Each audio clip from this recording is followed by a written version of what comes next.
Vanderbilt and Diego Pavia will beat South Carolina and LeNorris Sellers. You are Locked On Vandy, your daily podcast on the Vanderbilt Commodores, part of the Locked On Podcast Network, your team every day. Hey, what's up, everybody? Welcome into another edition of the Locked On Vandy podcast on the Locked On Podcast Network. I'm your host, Corey Burton. Thanks for making us part of your day. Thanks for making us your first listen. Thank you to the everydayers. Shout out to everybody. It's been a positive weekend. It's been a positive week so far, man. We are scorching. We are screaming into this South Carolina game, man. This is going to be a fun week, and this episode gets even more fun, partially because it's brought to you by FanDuel. The football season is here, so visit the FanDuel app and start planning your futures bets now. Now, here's why it's fun. We're going to break down South Carolina. You have the streak. You have the environment, which I think Vanderbilt proved that maybe that's not necessarily as big of a deal as it once was, although Williams-Brice Stadium is one of the elite environments in college football. So we'll talk about that. We'll talk about South Carolina's ability to return punts to the house. They've got 3 so far this year in 2 games. Scary. Dylan Stewart and the South Carolina defense, what are they looking like? Like, these are all the problems that Vanderbilt is going to have. Punt coverage, which they didn't launch a single punt last week against Virginia Tech. I don't think they did. I don't remember them launching a single punt, even in the first half. But we're going to talk about Dylan Stewart and that defense. That's going to be a problem, but I think it's solvable. But first, when we look at South Carolina, you have to look in the first place. You have to look at LeNorris Sellers. You have to look at this South Carolina offense. And this is where I think this is where things are going to get either really, really good for South Carolina or really, really good for Vanderbilt. I think it's going to be one or the other. And to be honest, when you look at these two quarterbacks are elite. This is going to be a duel. LeNorris Sellers, and we know what we know about Diego Pavia. We know that he's proving that, yes, he has improved his downfield accuracy. He's taking more vertical shots. He's got better pocket awareness. He's got better decision-making. And, of course, he's always been a force playmaking and running the ball. So that hasn't changed. That's actually improved as well. So he's becoming a more total quarterback. LeNorris Sellers, as well, is extremely dangerous. We know about his running ability. We know about his ability to deliver the ball on a rhythm. But here's where I think things get a little bit tricky for South Carolina. And watching their first 2 games, I watched the condensed version of the South Carolina State game. I didn't watch the whole game because the starters came out. I watched it to the point where they were up, I think, 24-3, and that's really all I needed to see because that game was going to be different from that point forward. But coming out after a rain delay, so here's the factors in that game that I saw. It was a weather delay, almost 3-hour weather delay. It was South Carolina State, which they weren't jazzed up for. They ended up kicking off at like 9:30 local time or something like that. So that was, those factors are all probably involved in the fact that they just did not look strong coming out of the gates against South Carolina. But what worries me is they had none of those factors against Virginia Tech. And for this offense, unfortunately, I think LeNorris Sellers looks a lot similar to what he did last year, which he was a great quarterback last year. But, like, you kind of need him to develop a little bit, right? Like, teams that were able to shut him down, Ole Miss, LSU to a certain degree, and that was his first start, so that plays into it. And Illinois, which was his bowl game, it was his last start before this season. All right, and then Virginia Tech gave him fits for a lot of the game. Their defensive line gave him fits for a lot of the game.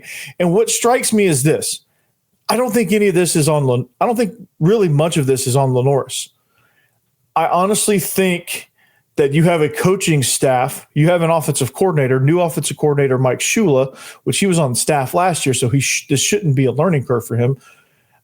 It feels like – and this is where I think the advantage lies – with Vanderbilt's defense when facing off against LeNorris Sellers.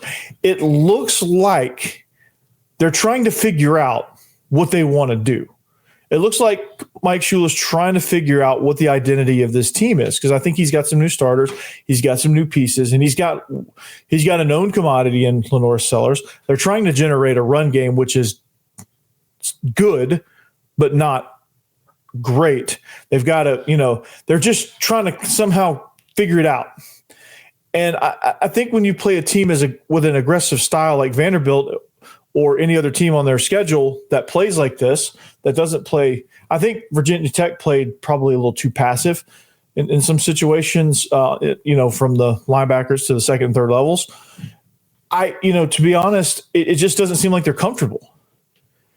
And it doesn't seem like LeNorris Sellers is comfortable. It seems like they're all trying to just figure this thing out. And you really shouldn't be at that point with a returning starter at quarterback and a guy that was on staff last year. I feel like it's just weird where they're at as an offense. Like, I feel like they should be more explosive. I feel like they should have some things figured out. Like, I feel like weather delay or not, I feel like they should have came out against South Carolina State and just first drive just pummels them. I think they should have done that. I think the offensive line should have taken over and road graded them. But I don't think they're helping their quarterback out. And I don't think their quarterback has developed as fast as they wanted him to. And I think a lot of that's on coaching. I think a lot of that is on system development. I think a lot of that is getting him comfortable operating as a quarterback, operating as an elite quarterback, which I think he has. I think he has all the tools to be an elite quarterback. I really do. And if they ever figure it out, you better watch out, because they're going to be good. Nick Harbor is as good of a receiver as I've seen.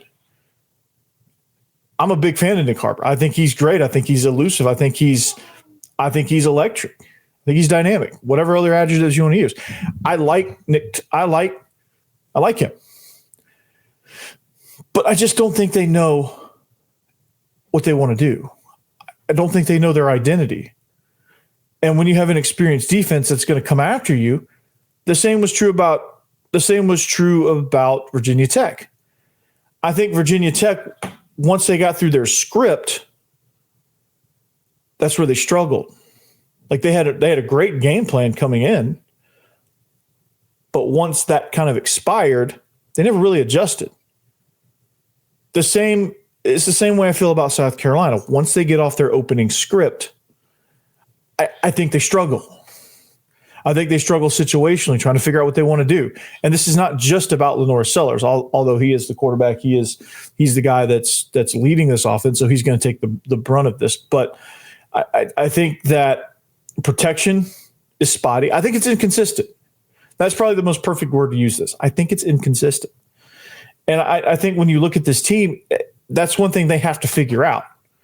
What do they want to do? What do they want to feature? How do they want to feature LeNorris Sellers? Because when you look at this matchup, it seems that Tim Beck and Jerry Kill, when you look at the coaching staff, right? When you look at coordinator to coordinator, Mike Shula versus Tim Beck, all right? You look at the coordinator battle, I think Tim Beck is light years ahead of Mike Shula, and that's not just because this is the Locked On Vandy podcast. I think he's light years ahead. I think his play designs are great. I think he understands how to have things off of things, right? I think he understands pre-snap motion and the way to use it to gain leverage and the way to use it to his advantage. I also think that when he finds a play that's working, you can't stop it. He's gonna make you stop it. He's not stubborn. He's patient. I think he's patient. I think he takes his shots when he gets them.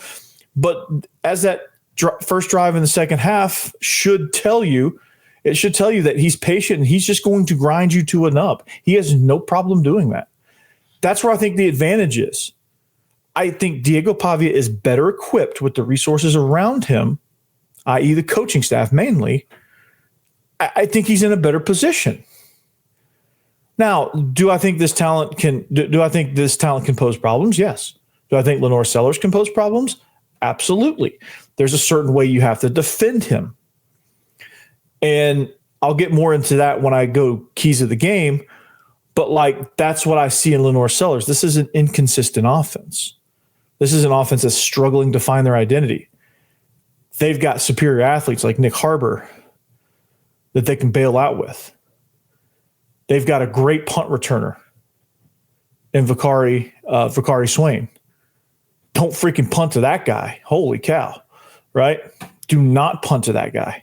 So that's kind of what I see in this offense. You have a team that's trying to find itself. And you can't do that against this defense. I don't know if they watched that game against Virginia Tech. I'm sure they did. I know Shane Beamer did. And he says this: Vanderbilt certainly has our full attention because I think Virginia Tech is a really good football team and got beat by 24 points Saturday night at home in a hostile atmosphere. So that certainly gets your attention when you turn on that tape. And he's absolutely right. That's him telling his team, we better figure this thing out or we're going to be in trouble. We better figure this thing out or we're going to be in trouble. And I think I think they're still trying to find their identity. That's what it seems like to me. Even just watching the highlights, you can tell. I watched the extended highlights of that game. I watched the full Virginia Tech game. It just feels like they're trying to figure it out. And I don't think that when you start the SEC slate, you better have it figured out. I just don't think they're there yet. And I think Tim Beck is a better play caller than Mike Shula. I think that's where your advantage lies. For all the reasons I mentioned earlier, play designs, flow of the game, understanding pre-snap motion to gain an advantage, and understanding personnel and developing that personnel. Trey Richardson, Division II transfer at wide receiver. Did you see the difference he made? I mean, if you look at the stat line, it won't wow you because, stats need context. But you look at the moments in which you look at two of his catches, massive first down conversion, and the touchdown. Both big plays, both shot plays. That's coaching. Because I think LeNorris Sellers is the best quarterback in this conference. I really do. I just don't think South Carolina's figured out what they want to do and how they want to attack. That's how I see it. Now, this defense, on the other hand, there's going to be some problems there, but we're going to figure them out. We're going to solve them. Next. All right. Time to fuel up and turn up with 5-Hour Energy Transfusion. This grape, ginger, and lime flavor shot brings the iconic taste of the golf course favorite to a non-alcoholic boost. Perfect for sinking birdies or making great memories with friends, it's a hole-in-one for your energy game. Whether you're out on the course or just need a little extra push to power through your day, 5-Hour Energy Transfusion delivers the clubhouse flavor you love without ever leaving the green. So, I was thinking about all this, and I was thinking about golf and all my memories of all my time playing golf.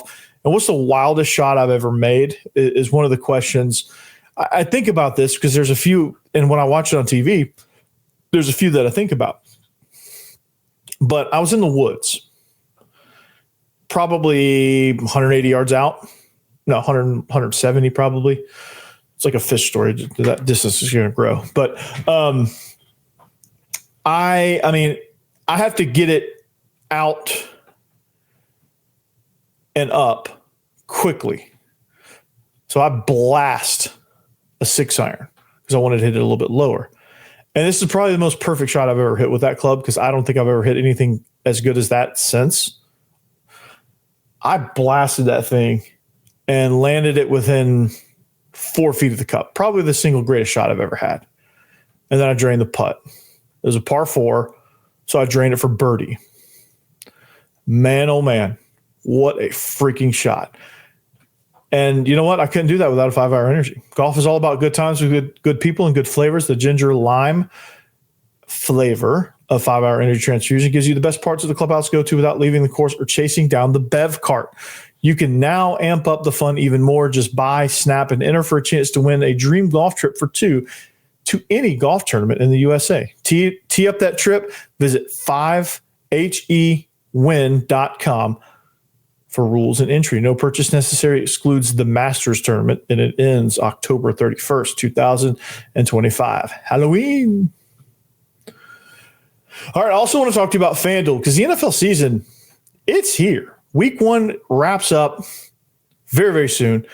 And FanDuel's making sure you're ready for the kickoff with can't miss offer. Right now, new customers can bet just $5. And if your bet wins, you'll get $300 in bonus bets to use across the app. So I love doing the same game parlays. I love jumping in on live action, all that stuff. And it makes it even more exciting, whether I'm watching my team or whether you're watching your team. Just keeping an eye on the fantasy lineup, whatever it is. It's quick and easy and the best way to add a little more energy to Sunday. So are you ready to play? Download the FanDuel app now by visiting FanDuel.com to get started. That's FanDuel.com to place your first $5 bet. See if it wins. All right, thanks for making Locked On Vandy your first listen each and every day. We're free and available wherever you get your podcasts and on YouTube as a part of the Locked On Podcast Network, your team every day. So we talked, to recap, we talked about the offense, and we talked about LeNorris Sellers being extremely dangerous. And if this offense ever figures it out as a whole, yeah, they're going to be dangerous, right? They're going to be dangerous. So this is a game that I think they're going to have to – they got a lot of questions to answer, I think. Talent-wise, I think they've got the talent. It is obvious they've got some talented dudes. But I just don't – like I said, I just don't think they really know what they want to do. I said this when they hired him. I don't trust that Mike Shula was the right guy for that job. Because I just, at this point, I understand the continuity aspect of it. I understand you want him to because he's been in the system and he knows. But like watching these first two games, it's like he just met it. So that's concerning if I'm a South Carolina fan. And I think reading the feedback, I think they are a little concerned. But, some of that, you could write off to a weather delay, first game of the season, neutral site against Virginia Tech. They didn't really care against South Carolina State. Chennis Berry coached at Benedict, which was right down the street. And he wanted nothing more than to come in and give South Carolina all that they could handle. There's a lot of factors involved, a lot of excuses you could make, a lot of things you could say, it's whatever. But also for the South Carolina team, and I'll talk about this later, but like the streak, how's that going to factor in? You're going to have to hang around for that. But I want to talk about Dylan Stewart for a second, because watching him and Brian Thomas as well, you have two really good edge defenders that I think are going to pose a lot of problems in the pass rush game. And I think this defense is kind of its calling card. And I think just like Virginia Tech, they can get after you. And they show that they have that ability. But here's what I think. Here's what I've noticed a little bit, right? I don't think they're equipped to stop the power run game. I think if Virginia Tech had any sort of run game, I think they would have fared a little bit better. I think this is a pass rushing defense. I think these corners are pretty good, although I think sometimes they can get, corners are going to get burned every once in a while, so I'm not really worried about that. But like I think when you match up against this defense, like I do think there are some areas to where I think you can get this defense. Straight drop back pass is not going to be one of those places that you get this defense. I think when you watch Dylan Stewart, you watch Brian Thomas, I think you watch this pass rush. They're good at that. They're good at because they're fast, they're mobile, they're athletic, they're big. They have some size on the interior. And they're a team that I think is kind of more havoc-based from the way I see it. And when you're havoc-based, like, you thrive on creating turnovers.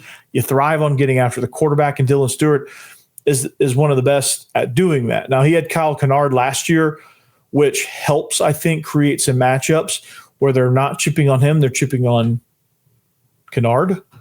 So he's more of the focal point this year. So I want to see – how he and I think he was able to get to Kyron Drones some, probably not as much as probably not as much as you would want him to, but he's somebody you have to pay attention to. He's somebody you're going to have to make sure you find him when you set your protections. You're going to have to make sure you find him and avoid him. Move the pocket. But I think honestly, with Vanderbilt matched up against this defense, I think where this defense is going to struggle, and where a lot of defenses struggle, I think, is how Vanderbilt plays, how they get you into, how they get a numbers advantage with motion, how they use misdirection, how they use certain aspects of what they do pre-snap to gain that edge. And it's all in creating a new look, creating a new line of scrimmage, creating a new strength. And I think that creates a little bit of confusion. And if that confusion causes linebackers, especially, to play a half second slow, that's where the advantage is, right? If you're busy running laterally trying to chase down Diego Pavia when he's breaking the pocket, you're not as effective of a pass rusher. But when he's trying to drop back and tee up a shot play, I think that's when this defense licks its chops and comes right after you. So I'm curious to see. Now, Virginia Tech didn't have much of a run game. South Carolina State they're South Carolina State, so what are they really going to show you? I'm curious to see this. This is the question that I have for South Carolina's defense. This is what I'm going to ask Chris Marler, is when you line up and Vanderbilt runs G lead at them, which they take that strong side and they just wash you down, you kick out with that play side guard, which is the strong guard, and they lead up with the back and either run with Pavia or they lead up with a fullback and run SETI through there. Like, how is South Carolina going to defend that? That's the biggest question. How do they line up when you know it, I know it, and everybody at Williams-Brice Stadium knows that they're about to run this ball right through the strong B gap? What do you do? How do they respond? Virginia Tech, everyone in Blacksburg and everyone and the millions watching around the world, as Michael Buffer would say, knew exactly what Vanderbilt wanted to do and what they were going to do. Virginia Tech in the second half especially could not stop it. They really couldn't stop it before. Vanderbilt shot themselves in the foot. And that's what gave Virginia Tech that lead. So how do they stop that? That's the golden question. And I think that's a part of how they're going to try to neutralize Dylan Stewart, who's a special athlete, special defensive end edge guy. Brian Thomas on the other side as an edge player is also very, very dangerous. This front seven is good. They're athletic. But, how do they stop it coming right at them? That's the golden question. And that's going to be answered. We're going to find out about that Saturday. We're going to find out. I'm going to ask Chris Marler when we do our crossover how that goes as well, because that's a formidable defense. I really like how they're constructed, but have they seen a running attack, and will they see a running attack as strong as what Vanderbilt's about to bring in there? They haven't yet. I'm not sure that they will as a collective run game, not just a specific running back, but as a collective run game. I don't think they're going to see anything quite like that. And they're not going to see the motions. They're not going to see all that later on from anybody else. Nobody does that anymore, which makes it kind of a unicorn. So Williams-Brice Stadium is going to be as crazy as ever. There's the streak that's looming. How does that affect things? We'll wrap up the show with that next. Speaking of game time. Yeah, college football's back, and I couldn't be more excited. The tailgates, the rivalries, the energy in the stands. There's just nothing like that. But let's be real. Actually getting tickets can feel more of a battle than the game itself. Endless queues, hidden fees, price jumping at checkout. You just can't win with that. That's why I use Game Time, the app that gives the advantage back to fans. It's the easiest way to score last-minute tickets at the best prices with no surprise fees.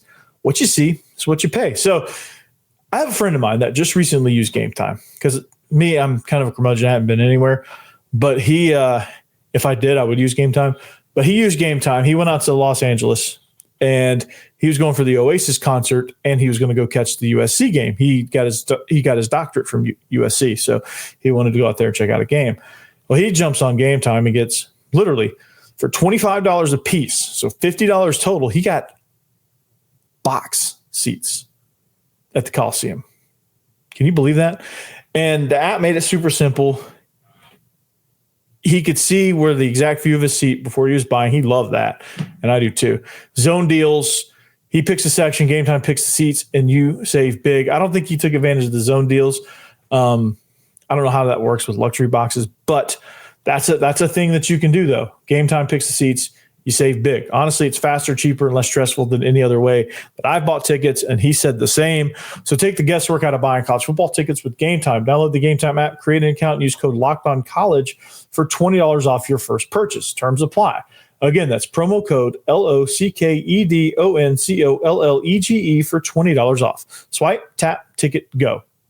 Download Game Time today.